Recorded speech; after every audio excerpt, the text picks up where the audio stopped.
এটা কিটা দেখাইতেছে তোমারে? রাইখা আর একটু লেলিস বস। রাইখা পাশে আরেকটা দিছে হিসাব করবি। ও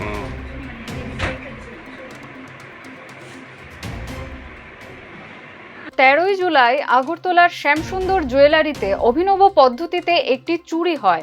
চুরি যাওয়া সামগ্রীর মধ্যে ছিল বেশ কয়েকটি আংটি। ঘটনায় জড়িত চোরের নাম রজত সাহা, বাড়ি মলয়নগর। পূর্ব থানার এক পুলিশ আধিকারিক জানিয়েছেন, এক অভিনব পদ্ধতিতে চুরি হয়েছে। মূলত একটি গ্যাং কাজ করে এখানে। এরা সোনার জল করা নকল গয়না দোকানে নিয়ে গিয়ে ক্রেতা সেজে আসল সোনার গয়নার জায়গায় নকল গয়নাটি প্রতিস্থাপন করে দেয়। সিসিটিভি ফুটেজ দেখে চোরকে শনাক্ত করে পুলিশ। ও একটা ইমিটেশনের রিং নিয়ে যায়। তাদের হচ্ছে বিভিন্ন জুয়েলারি শপকে তারা টার্গেট করে।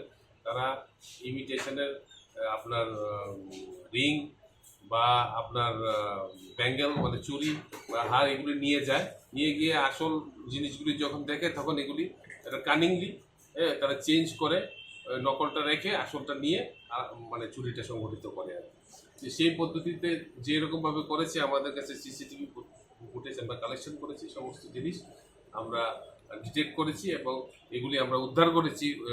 যে গোল্ডের রিংটা সেটা উদ্ধার করেছি এবং তার কাছে যে তাদের যে গ্যাংটা আছে তারা বিভিন্ন ধরনের জিনিস নিয়ে তারা বিভিন্ন জুয়েলারি শপে তারা এন্টার করে। তাদের টার্গেটই থাকে তারা এই নতুন পদ্ধতি ইউজ মলয়নগর।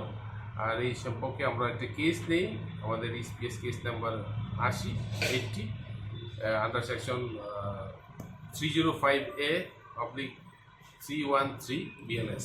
অভিযুক্তকে গ্রেপ্তার করে থানায় নিয়ে এসেছে পুলিশ এবং চুরি যাওয়া সামগ্রীও উদ্ধার হয়েছে। পুলিশ আধিকারিক জানিয়েছেন, এই ঘটনার সঙ্গে যুক্ত গোটা গ্যাংকেই আটক করার চেষ্টা চলছে। Bureau report, news now.